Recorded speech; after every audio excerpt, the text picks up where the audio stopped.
अक्सर कहा जाता है कि जंग मैदान में लड़ी और जीती जाती है, लेकिन कभी-कभी असल बाजी तो मुज़ाकरात की मेज़ पर पलट जाती है।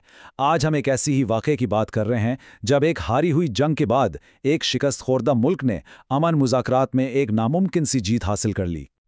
इस कहानी की शुरुआत दिलचस्प बात यह है कि शिमला या दिल्ली से नहीं होती, बल्कि हज़ारों मील दूर वॉशिंगटन डीसी के व्हाइट हाउस से। तारीख थी 16 दिसंबर 1971 की रात, जब सदर निक्सन के फ़ोन की घंटी बजी। फोन पर दूसरी तरफ थे हेनरी किसिंजर और उन्होंने कहा, जनाब, हमने कर दिखाया, इंडिया जंग बंदी के लिए तैयार है।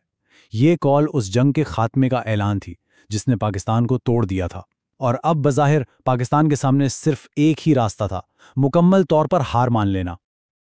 अच्छा, तो ये शिकस्त आखिर थी कितनी बड़ी? इसका अंदाज़ा लगाने के लिए सिर्फ 2 नंबरों पर गौर करते हैं। पहला नंबर 90,000।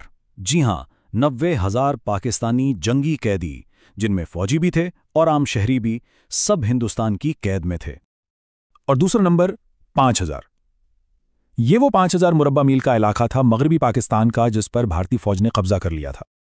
तो सूरत हाल ये थी कि 90,000 कैदी और 5,000 मुरब्बा मील ज़मीन दुश्मन के कब्जे में।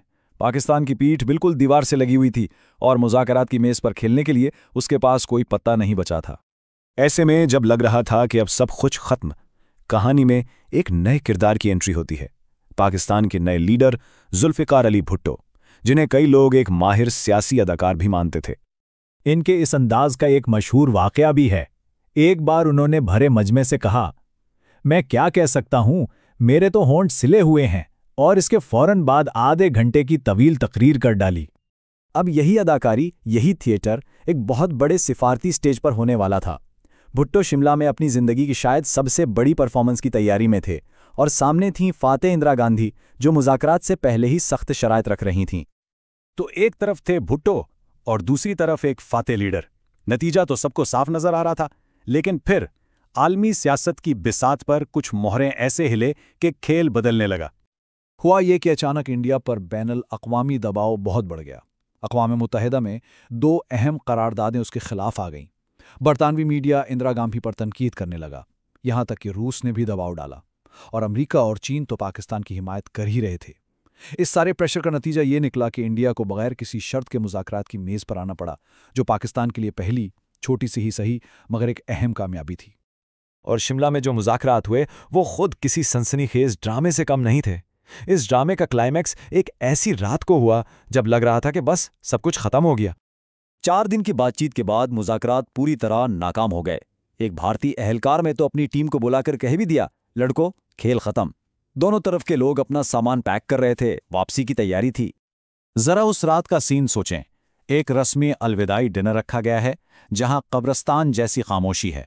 मुज़ाकरात के नाकाम होने का सरकारी ऐलान हो चुका है, और फिर रात 11 बजे भुट्टो ने इंदिरा गांधी से एक आखिरी 1-on-1 मीटिंग की दरख्वास्त की, और फिर आधी रात के बाद तकरीबन 12:45 बजे अचानक ऐलान होता है कि मुआहदा हो गया है। 4 दिन का डेडलॉक टूट गया। इस मुआहदे का ऐलान भी बड़े ड्रामाई अंदाज में किया गया।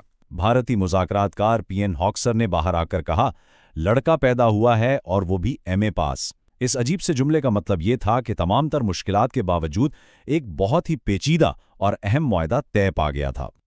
तो फिर वही सवाल कि आखिर ये हुआ कैसे, एक हारी हुई बाजी जीती कैसे गई? आइए जरा इस मुआहदे की तफसीलात देखते हैं। नताइज वाकई हैरान कुन थे। पाकिस्तान की जो 5,000 मुरब्बा मील ज़मीन इंडिया के कब्जे में थी, वो सारी की सारी वापस मिल गई। जंगी कैदियों पर जंगी जुराइम के मुकदमे न चलाने की जमानत मिल गई, और सबसे बड़ी बात, कश्मीर के मसले पर पाकिस्तान को अपने मौक़िफ़ से पीछे नहीं हटना पड़ा। तो भुट्टो ने ये किया कैसे? इनके हिकमत अमली का एक अहम हिस्सा था गुड कॉप बैड कॉप का खेल। भुट्टो खुद यानी गुड कॉप बड़े खुश अखलाक और नर्म मिजाज नजर आते, अमन और मोहब्बत की बातें करते, जबकि उनके साथ आए अजीज अहमद यानी बैड कॉप इंतहाई सख्त और अड़ियल रवैया अख्तियार किए हुए थे। ये एक मास्टर क्लास परफॉर्मेंस थी। भुट्टो ने 3 काम किए। पहला, उन्होंने इंडियन मीडिया को अपनी बातों से जीत लिया, नई सरहद को अमन की लकीर तक कह दिया। दूसरा, उन्होंने खुद को एक कमज़ोर पोजीशन में दिखाया, ये कहकर के पाकिस्तान में जमहूरियत नहीं है और फ़ौज किसी भी वक्त कब्जा कर सकती है। और तीसरा, उन्होंने ये तासुर दिया कि अगर उन्हें अच्छी डील ना मिली तो उनकी अपनी हुकूमत पाकिस्तान में नहीं बच पाएगी। तो भुट्टो ने शिमला में एक नामुमकिन सी जीत तो हासिल कर ली, लेकिन इस जीत और इसके फाते का आगे चलकर क्या बना, कहानी का यह आखिरी हिस्सा एक अलमिये से कम नहीं। देखें, सियासत में अक्सर हकीकत से ज्यादा तासुर अहमियत रखता है। भुट्टो ने पाकिस्तान वापस जाकर इसे अपनी जीत करार दिया, जमीन वापस ली, कैदियों को बचाया, कश्मीर पर समझौता नहीं किया।